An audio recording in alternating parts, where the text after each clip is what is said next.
Dallas, July 14, 2026. The final whistle blows. France's players don't argue. They don't blame the referee. They walk toward the cameras and say something teams almost never say out loud: the other side was simply better. In the next few minutes, you'll hear it from the captain, from a rookie who barely got off the bench, and from a World Cup winner watching from the studio. 3 different voices. 1 identical verdict. This is the story of how Spain dismantled the #1 team in the world, and why it wasn't the first time, or even the second. Why this story matters. World Cup semifinals don't get replayed.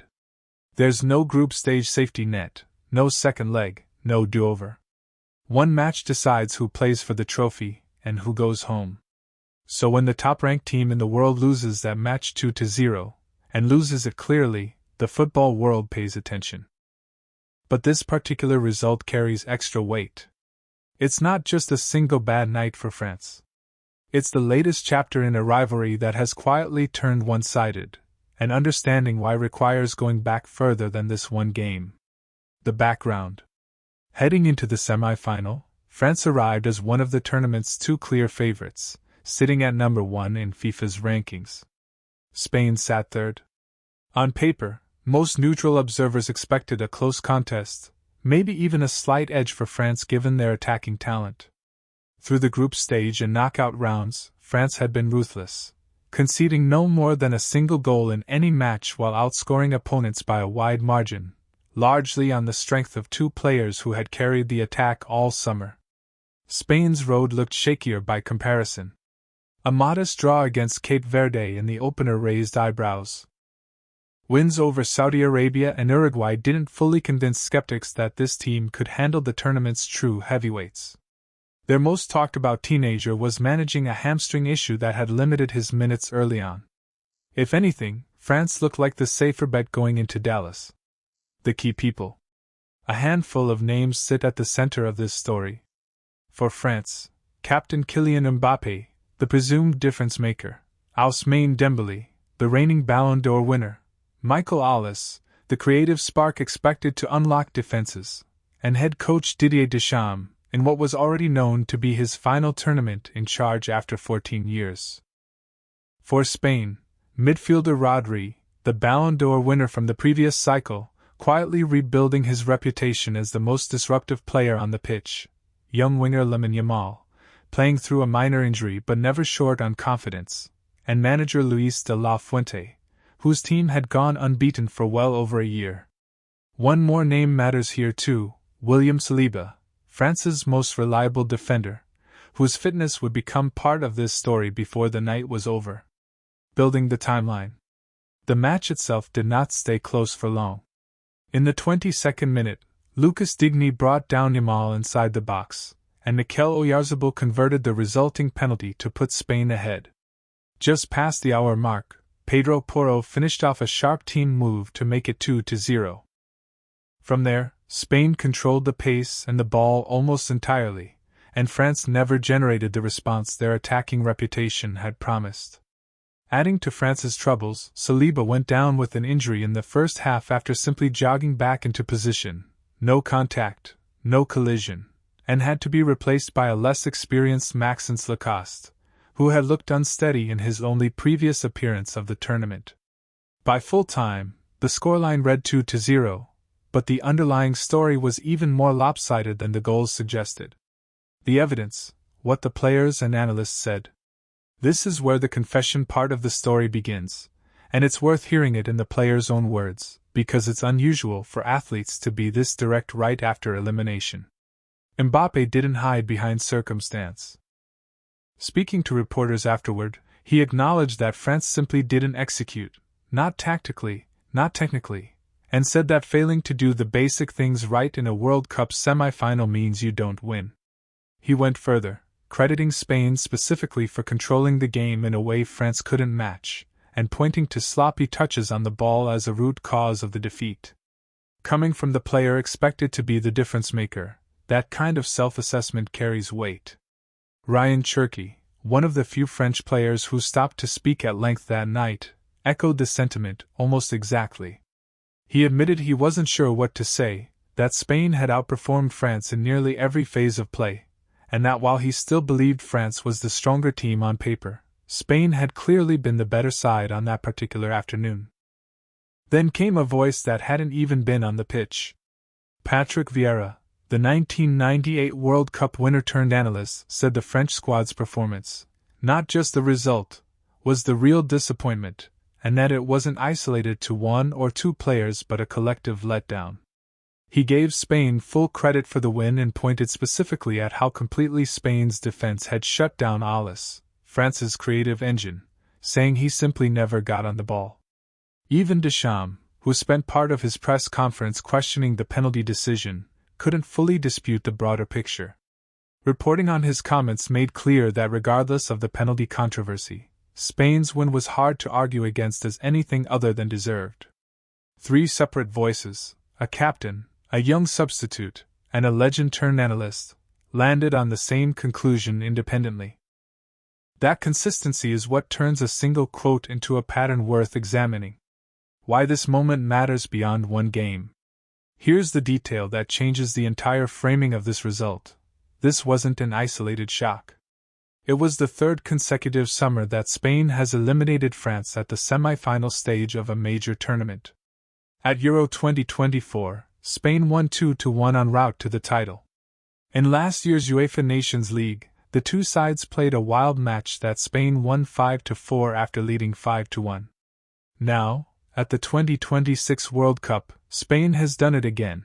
3 different competitions, 3 different summers, the same outcome every time.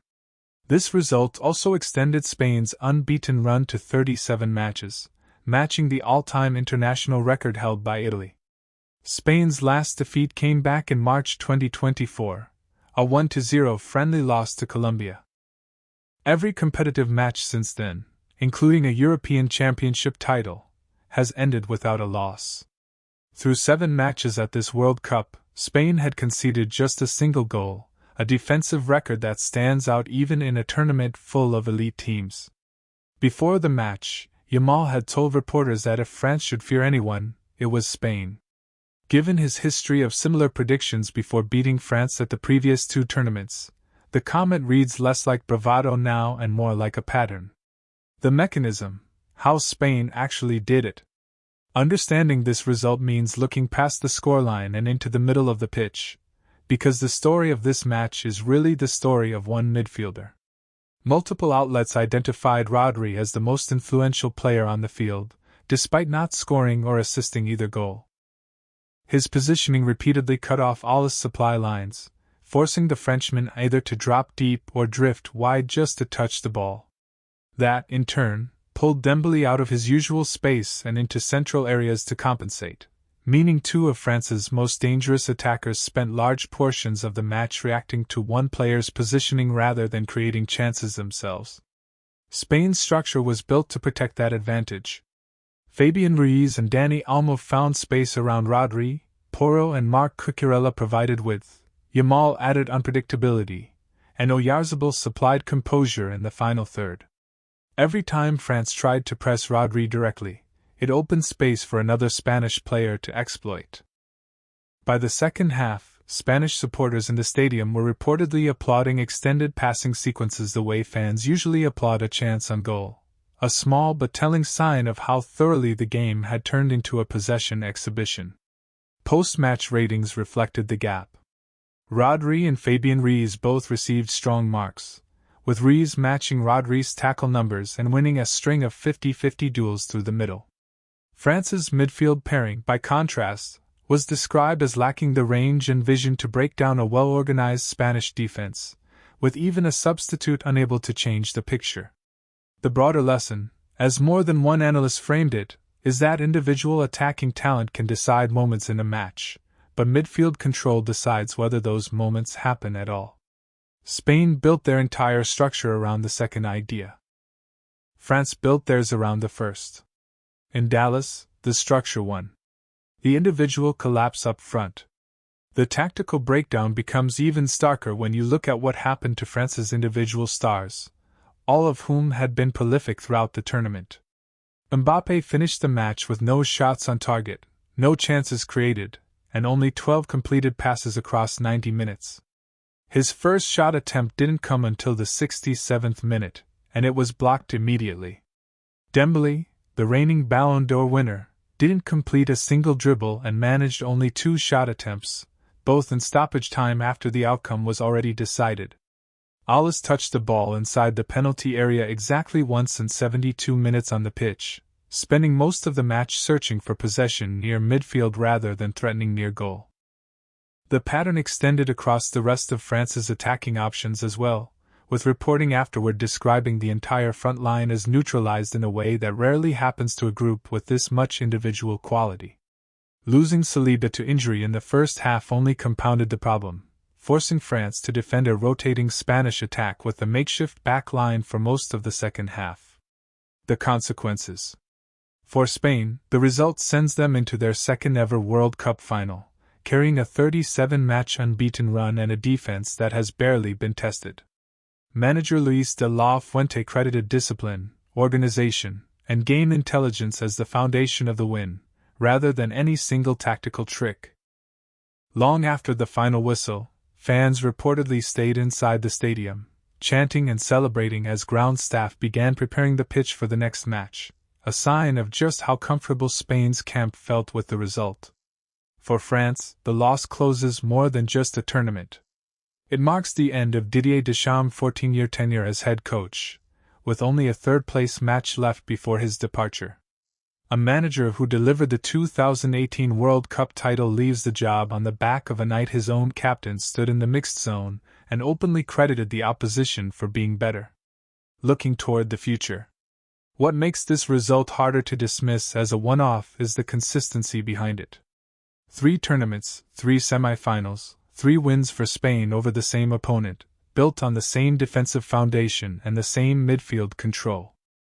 Whoever Spain meets in the final now walks in knowing this team has already dismantled the tournament's other top favorite, not through luck, but through a repeatable system centered on one dominant midfield performance after another.